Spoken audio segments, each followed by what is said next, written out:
In the world of video games, different genres have risen and fallen, like empires of old. At the moment, first-person action RPGs like Dark Souls and shooters like CSGO are the big thing. But back in the late 70s, the genre that held the top spot was the space shooter, with the 100 yen coin vacuum Space Invaders being the hot, hip and happening game of the day. Throughout the late 70s and early 80s, a number of games were released that either added to or simply ripped off the Space Invaders formula, like Konami's Space King, Namco's Galaxian, as well as countless others, all of which are remembered just about well enough to appear in some idiot's YouTube video 35 years later. This long string of successes for the genre lasted right up until Pac-Man came out, did what Space Panic couldn't, and became a success of such ludicrous proportions it had a song written about it that somehow ended up in the US top 10 and went gold, despite the fact that the song isn't very good. But despite having their thunder stolen by Pac-Man and later Donkey Kong, the wings of the space shooters were by no means clipped. In 1981, the aerospace engineers of the future, and by that I mean the Japanese programmers of 1981, discovered how to move their spacecraft forwards and backwards, as well as side to side. What the heck is that? What we did instead of sleep. Then Namco released Xevious in 1982, and in doing so opened the space shooter floodgates all over again. Despite now sharing the arcade floor with platformers like Mappy, Elevator Action, Mario Brothers, space shooters were once again pretty popular.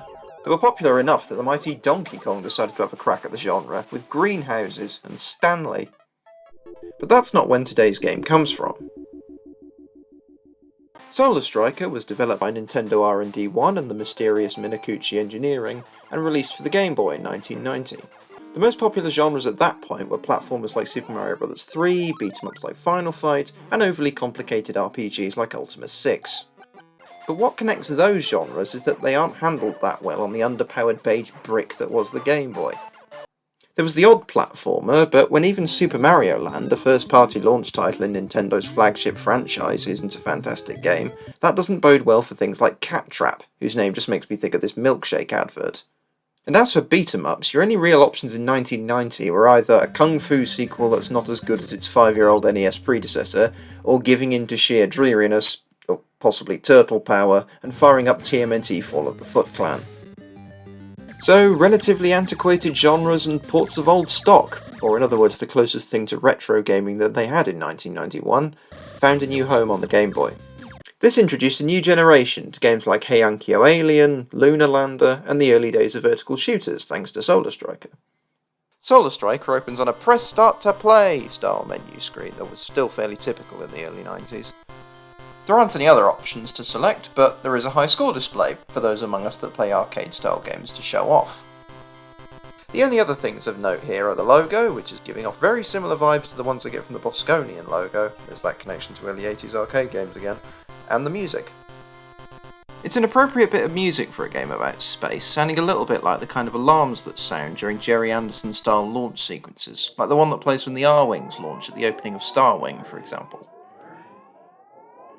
The game itself starts immediately, and it plays pretty well. The momentum's good, the ship's controls are responsive, so it goes exactly where you want it to, when you want it to. You get to fire 3 shots at a time, which I think is a perfectly nice balance between having a single shot, like in Space Invaders, and being able to do game-breakingly stupid things like this. The general overall quality of the game isn't too surprising a result, given that there wasn't much that could go drastically wrong with a space shooter in 1990, but you'd be surprised how some developers struggle to adapt things from arcades and home consoles to the significantly more technically limited portable systems. It's the predecessor to the reason the Switch isn't getting a port of Street Fighter 6. Solar Striker's story exists. It's a very simple Earth versus mysterious alien threat affair, but there is a bit more to it than you'd have got from its early 80s inspirations.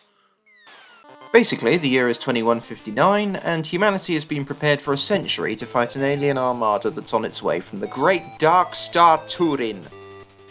However, when the aliens arrive, humanity loses the war anyway, and the Turin capture the Earth.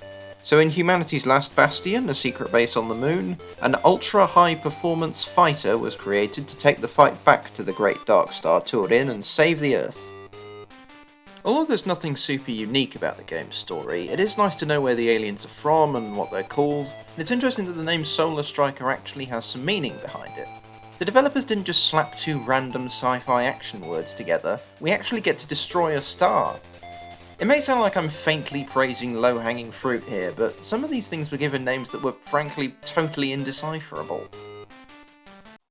The hell is a gapless? In terms of the visuals, though everything is in the varying shades of good old Game Boy green, everything looks good. Sprites all stand out from the background, the designs of the aliens are varied, with the ranks of the Dark Star Turin's forces containing, among other things, the typical sea creature with a gun look, spinning blades that look like a cross between Kuru Kuru Kururin and Quavers, 1950s B-movie UFOs, the classic Seekers, Amazon delivery drones, and literally just the things from Galaxian. As you may have expected, the intelligent dorky sort that you presumably are, Solar Striker begins in space. And how is the indescribable celestial majesty of the depths of creation represented in Solar Striker? As a few cross shapes on a pale green background. Which does the job, I suppose. I'm not expecting Universe for Amiga on a machine that couldn't even give the Pac-Man ghosts different colours. More visually impressive than the cosmos are the big miscellaneous mechanical space things at the end of each stage.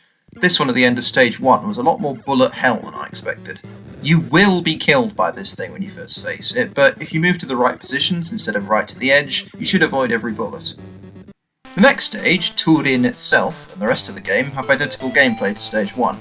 The Solar Striker flies through the levels, be they a cloudy sky or an alien autobahn, blasting the blood and guts out of everything that comes near it, and trying not to collide with them, as if you do.